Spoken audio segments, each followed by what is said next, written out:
Coucou tout le monde. Aujourd'hui j'avais envie de vous faire un petit cours de japonais express, mais genre vraiment une introduction pour full beginners. Donc si vous n'êtes pas beginner, bah ça sert à rien de regarder cette vidéo. Voilà, donc c'est vraiment vite fait quoi. Je voulais, parce que j'ai pas envie, mon concept c'est de justement pas faire des vidéos trop longues et plein de petits vlogs qui vont assez vite. Donc j'ai vraiment envie que vous appreniez un maximum de choses en un minimum de temps et de la manière la plus fluide qui soit, comme si vous parliez avec quelqu'un en fait, c'est ça mon idée. Donc ce que je voulais commencer par vous dire, c'est que le japonais c'était une langue syllabique, ou syllabaire, non syllabique, excusez-moi. Syllabique, c'est-à-dire que leur alphabet fonctionne par A, I, U, E, O, K, K, Q, K, Ko, et pas comme A, B, C, D, E, F, G, blablabla. Parce que le français est une langue agglutinante et le japonais est une langue syllabique. Donc tac, tac, tac, tac, tac. C'est pourquoi quand on dira français en japonais, même s'ils essayent de dire, ils diront français, français, parce qu'ils savent pas le dire. Il y a des lettres qui n'existent pas en japonais et ça souvent les gens qui apprennent le japonais parfois, enfin souvent je dis j'exagère à peine, parfois les gens ils se rendent pas compte qu'en fait ces lettres ne se disent simplement pas. Par exemple le R et le L ça n'existe pas, c'est le, donc vous mettez juste, vous touchez un petit peu votre langue comme si vous alliez faire un R roulé. Et c'est pourquoi en japonais, parfois quand ils s'énervent, les japonais ils font Yamero ou des trucs comme ça, urusei ou des trucs comme ça. Désolé, c'est un peu vulgaire ce que je dis. À peine. Et donc voilà, donc on va mettre la langue contre les dents. Et ça devrait passer. C'est pas compliqué. On a la chance en français d'avoir tous les phonèmes et qu'on peut retrouver, enfin, à ceci près quoi, qu'on peut retrouver en japonais. Donc ça c'est vraiment une chance. Donc profitons-en, ouais. Ensuite, une autre chose en japonais, c'est que le fu, ça se dit pas, c'est fu. Je sais même pas le faire correctement, je pense, mais c'est un truc qui ressemble à ça. Fu, ouais. Ensuite, le hi. En japonais, ça se dit hi. Il y a un petit truc derrière qui se passe. Hi et pas hi.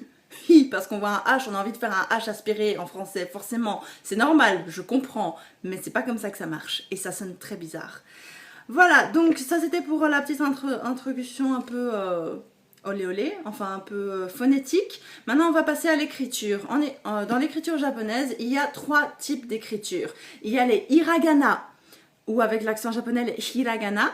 Les katakana, bon bah il n'y a rien à changer. Et les kanji, il n'y a rien à changer non plus. Les hiragana, c'est l'écriture japonaise typique par excellence. Enfin, c'est l'impression que j'en ai. Pourquoi ? Bah parce que les kanji, c'est chinois. Et les katakana, on les utilise souvent pour décrire, pour parler d'objets qui nous viennent de l'étranger, de l'Occident en général.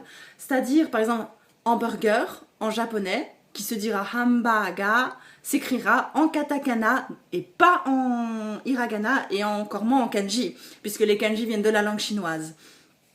Donc ça c'était pour ça.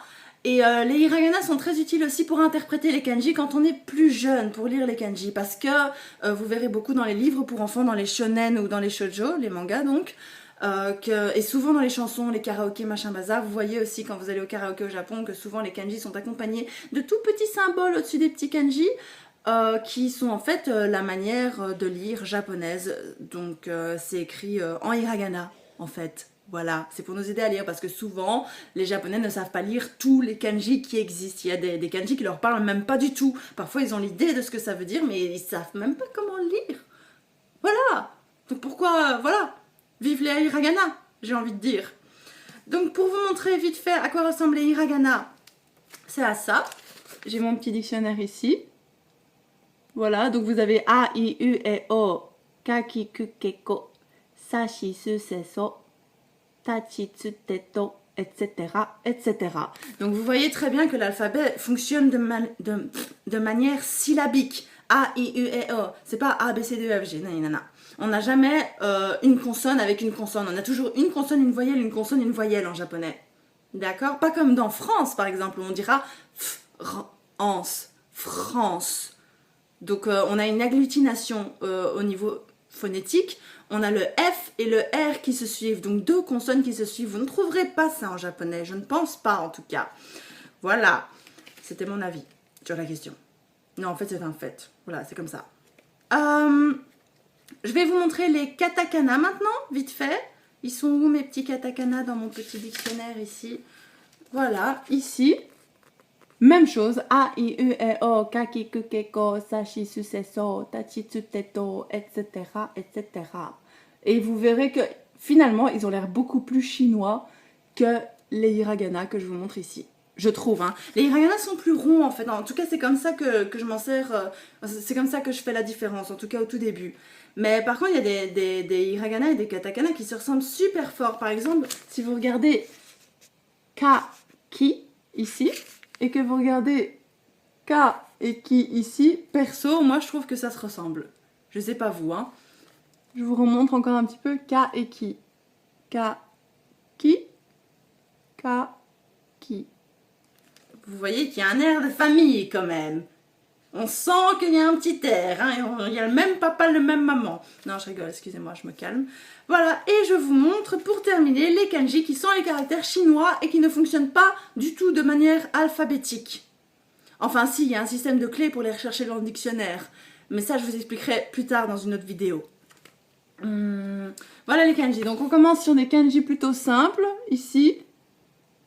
Donc je vois ici qu'il y a en dessous, c'est le kanji de en dessous. Je les expliquerai, hein, mais les kanji fonctionnent par lecture. Donc on lit un kanji d'une certaine manière, en fonction de il est combiné avec un tel kanji ou un tel kanji. Purée, le soleil est en train de pénétrer mon âme, quoi. What is going on? Bref. Voilà, donc c'était tout pour cette petite introduction. J'espère que ça vous a plu, j'espère que vous avez plus ou moins compris que ça n'a pas été trop vite et que ça n'a pas été trop long. Si ça vous plaît, n'hésitez pas à me demander plus de vidéos, n'hésitez pas à me poser des questions et à me demander des thèmes en particulier, ça me ferait super plaisir de vous en parler. Et voilà, voilà. Si vous avez envie, vous pouvez vous abonner, partager la vidéo à des gens à qui ça pourrait intéresser, ce genre de vidéo bien sûr. Et je vous dis au revoir et à la prochaine vidéo pour de prochaines aventures. Et je coupe, comme une bourrine.